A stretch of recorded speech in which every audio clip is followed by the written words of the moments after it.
மாண்புமிகு புரட்சி தலைவர் எம்ஜிஆர் அவர்களை வணங்கி, புரட்சி தலைவி அம்மா அவர்களை வணங்கி, புரட்சி தமிழர் அண்ணன் எடப்பாடியார் அவர்களை வணங்கி நடைபெற்றுக் கொண்டிருக்கிற இந்த மாபெரும் பொதுக்கூட்டத்திற்கு தலைமை பொறுப்பேற்றிருக்கின்ற தலைவர் அன்பிற்கினிய தம்பி மணிமாறன் அவர்களே, முன்னிலை வகித்துக் கொண்டிருக்கிற அன்பிற்கினிய சகோதரி கீதா மணிமாறன் அவர்களே,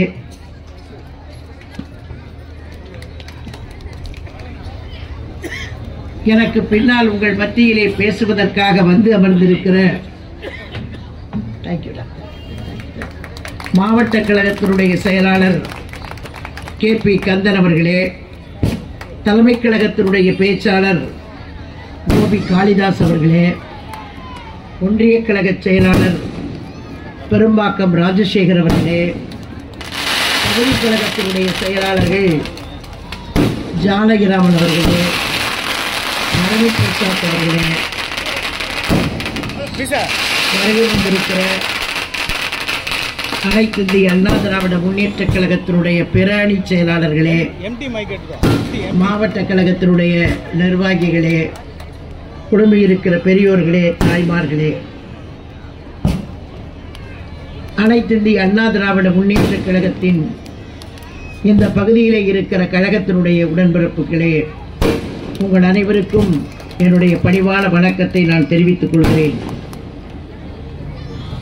புரட்சி தலைவி அம்மா அவர்களின் பிறந்த நாளை இப்போதே கொண்டாட வேண்டும். தேர்தல் வந்துவிட்டால் நலத்திட்ட உதவிகளை செய்ய முடியாது என்பதற்காக முன்கூட்டியே திட்டமிட்டு இன்றைக்கு அம்மா அவர்களின் பிறந்த நாள் மூலமாக அம்மா அவர்கள் எண்ணப்படி நலத்திட்ட உதவிகளை தம்பி மணிமாறன் அவர்கள் வழங்கியிருக்கிறார். அம்மா அவர்கள் என்று சொன்னால் தமிழ்நாட்டிலே இருக்கிற பெண்களுக்கெல்லாம் பிடித்தமான பெயர் என்னவென்றால் அது புரட்சி தலைவி அம்மாதான். அதற்கெல்லாம் காரணம் என்னவென்றால், முதலிலே எல்லாம் கணவன் மனைவியை அடித்து விட்டால் அம்மா வீட்டுக்கு கோபித்துக் கொண்டு போவோம், இல்லை என்றால் அண்ணன் வீட்டுக்கு போவோம். இதுதான் தெரிஞ்ச கதை. புருஷன் அடிச்சிட்டா. ஆனால் மாண்புமிகு அம்மா அவர்கள் முதலமைச்சராக வந்ததற்கு பிறகு அம்மா அவர்கள் பெண்கள் காவல் நிலையத்தை அம்மா அவர்கள் திறந்தார்கள்.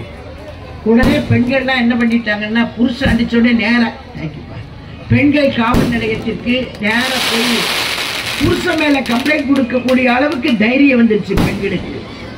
ஆக அம்மா என்று சொன்னால் அம்மா எல்லாவற்றையும் அரவணைக்கக்கூடிய தெய்வம் என்று மக்கள் எண்ண ஆரம்பித்தார்கள்.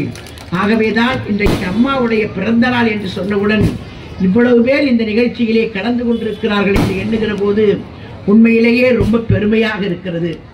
நாங்கள் எல்லாம் அம்மா அவர்களால் வளர்க்கப்பட்டவர்கள், வாழ்ந்தவர்கள், வாழ்ந்து கொண்டிருப்பவர்கள். அம்மா அவர்கள் என்றைக்கும் எங்களுக்கு துணையாக இருக்க வேண்டும். அவருடைய ஆன்மா எங்கிருந்தாலும் எங்களை ஆசீர்வதிக்க வேண்டும். அண்ணன் எடப்பாடியார் அவர்கள் மீண்டும் முதலமைச்சராக வருவதற்கு அம்மா அவர்கள் ஆசிகள் வழங்க வேண்டும் என்று இந்த நேரத்திலே அம்மாவுடைய பிறந்த நாளின் மூலமாக அம்மா அவர்களை நினைத்துக் கொண்டு, எனக்கு முன்னாலே பேசிய தம்பி மணிமாறன் பேசினார். அவரே ஒரு திருமண கூட்டம் போட்டு நீட்டா பேசிட்டே இருந்திருக்கலாம். ரொம்ப நல்லா பேசினார். 3/4 மணி நேரம் பேசியிருக்கிறார் மணிமாறன். இங்க பெரிய பேச்சாளர் கோபி காளிதாஸ் உட்கார்ந்துருக்கிறாரு. கோபி காளிதாஸை விட பெரிய பேச்சாளர் நான் உட்கார்ந்துருக்கேன்.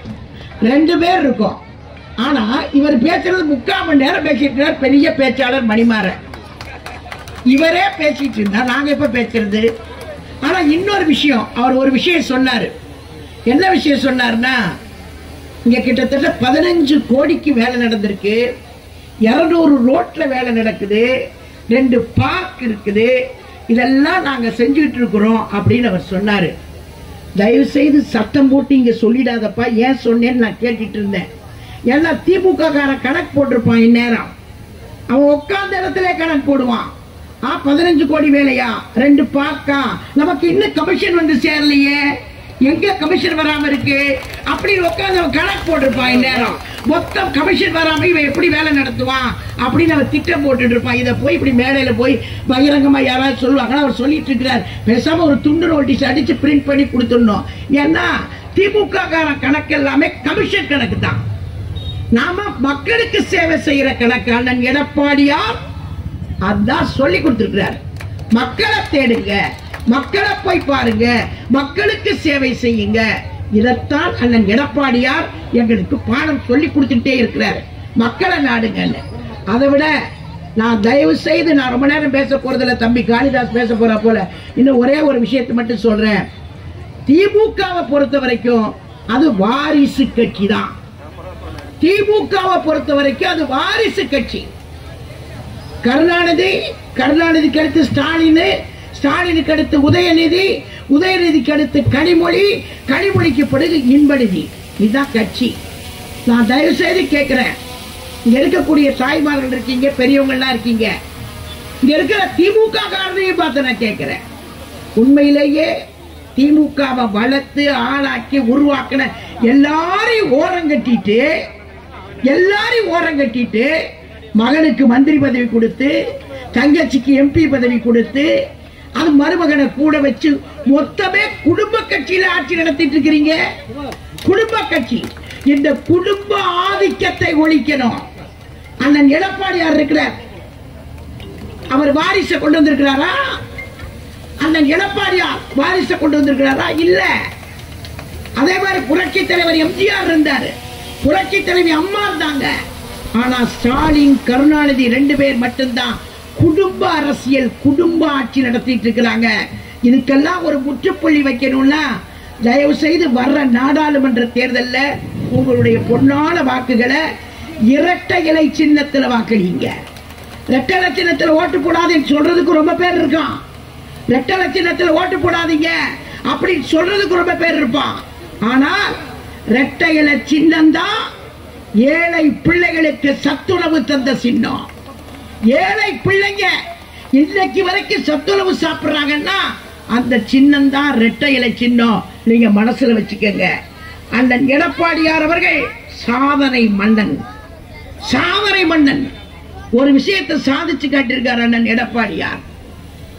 சட்டமன்றத்தில் எதிர்கட்சி துணைத் தலைவர் சகோதரர் உதயகுமார் அப்படின்னு முடிவு பண்ணியாச்சு.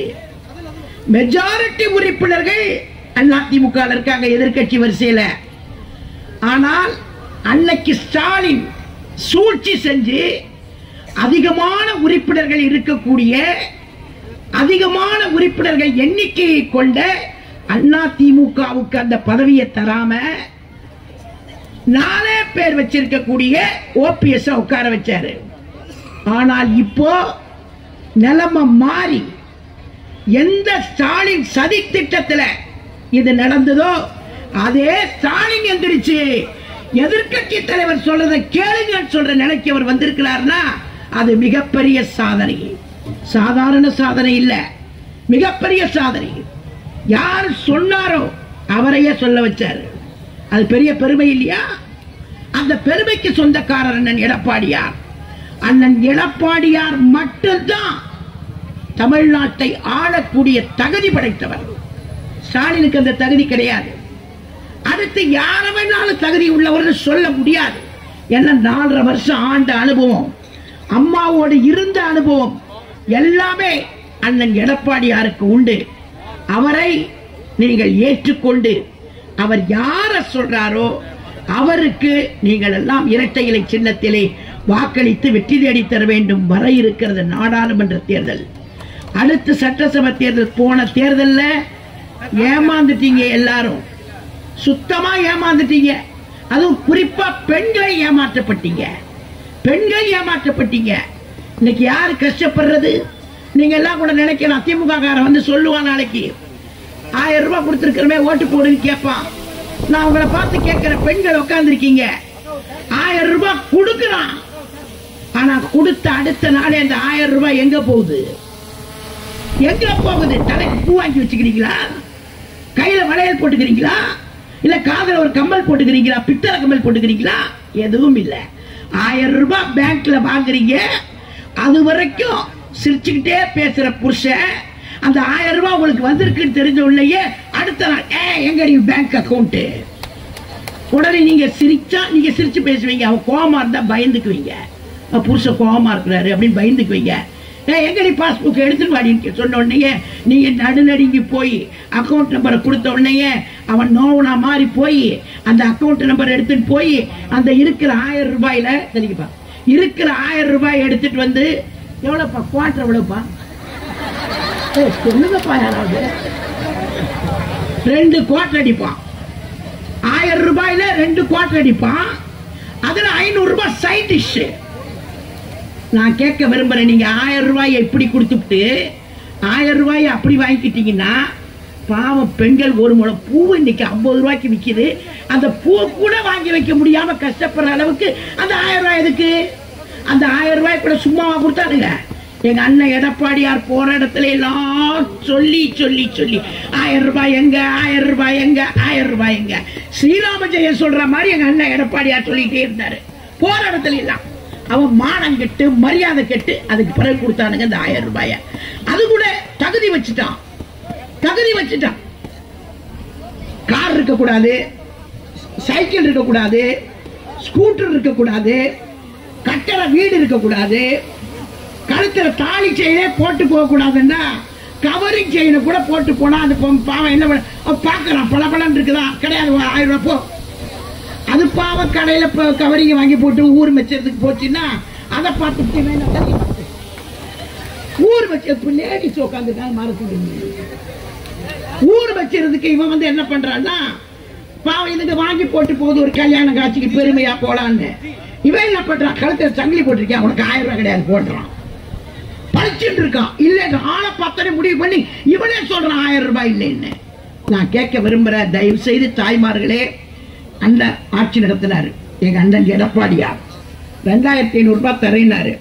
ரேஷன் கடைக்கு போனீங்க, தனியா போனீங்க, ரேஷன் கடைக்கு போனீங்க, கடைக்காரன் கூப்பிட்டான், குப்பமாவா இங்க வா, படத்தை காட்டு. ரைட், ஓகே, குப்பமாவா, ரைட்டு, ஒரு குத்து இந்த வாங்கி போ 2500 ரூபாய்.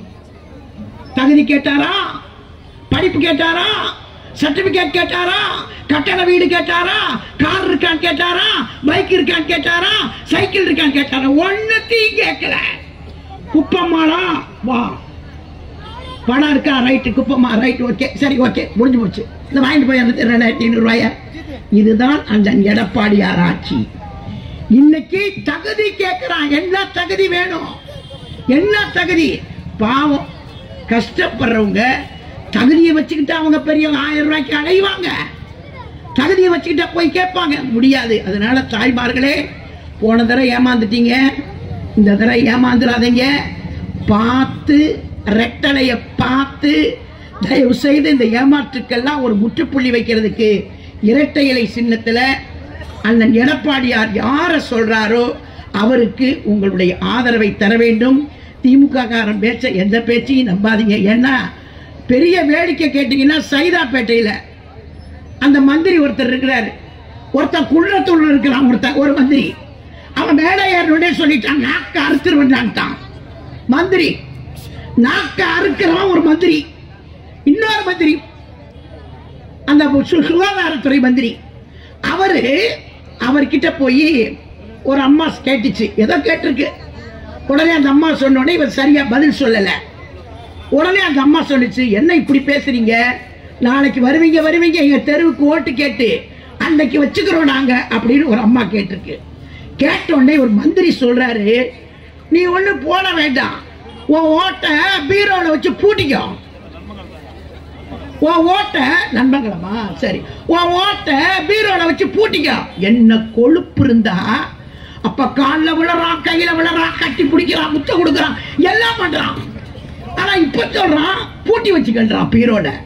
அப்ப என்ன கொழுப்பு இருக்கவனு இருக்கலாம். இந்த கொழுப்பு பிடிச்ச பயல்களுக்கெல்லாம் ஓட்டு போடக்கூடாது. திமிர் பிடிச்ச பயிர். ஒரு லேடிஸ் கேட்டாங்கன்னா, அம்மா இந்த இப்ப மணிமாரம் வந்து சொன்னாப்புல 1.5 மணி நேரம் பேசினாப்புல. மணிமாரம் 1.5 மணி நேரம் நாங்க ரோடு போட்டோம், லைட் போட்டோம், சாக்கடை எடுத்தோம், குப்பை எடுத்தோம், பார்க் வச்சோம்னு சொன்னாப்புல என்ன சாதிச்சிருக்கிறோன்னு. ஒரு அம்மா வந்து கேட்குது, ரோடு நல்லா இல்ல, தண்ணி போகலன்னு சொன்னா, அம்மா 2 நாள் வெயிட் பண்ணுங்க, நான் பண்ணி கொடுத்துட்றேன், கவலைப்படாதீங்க. இப்படித்தானே ஒரு மந்திரி சொல்லணும், இப்படித்தானே சொல்லணும். கேட்டப்ப என்னையவே ரோட்ல போகும்போது யாராவது கேட்டாங்கன்னா நின்று பொறுமையா சொல்லிட்டு போகணும். உன் ஓட்ட பீரோல வச்சு பூட்டி வச்சுக்க அப்படின்னா இந்த மாதிரி ஒரு மந்திரி லாக்க இருப்பேன்றான், இன்னொரு மந்திரி பூட்டிக்கு வேண்டான். அதை விட பெரிய வேடிக்கை ஆனந்தூர்ல ஒருத்தர் இருக்க ஆர்எஸ் பாரதின்னு. ஆர்எஸ் பாரதி ஒருத்தர் காது கேட்காது கண்ணு கேட்காது. அவன் என்ன தெரியுமா சொல்லிட்டான், 3 எம்ஜிஆர் சேர்ந்தவர் தான் உதயநிதியா. 3 எம்ஜிஆர். சிரிக்காதீங்கம்மா, எல்லாமே அப்படி சிரிக்கிறீங்க நீங்க, தயவுசெய்து சிரிக்காதீங்க. என்ன வருத்தப்படுவாங்கல்ல அவங்கெல்லாம். அவங்க 3 எம்ஜிஆர் சேர்ந்து அவருக்கு வர்ற கூட்டம் எல்லாம் இவருக்கு வருதான். யாருக்கு?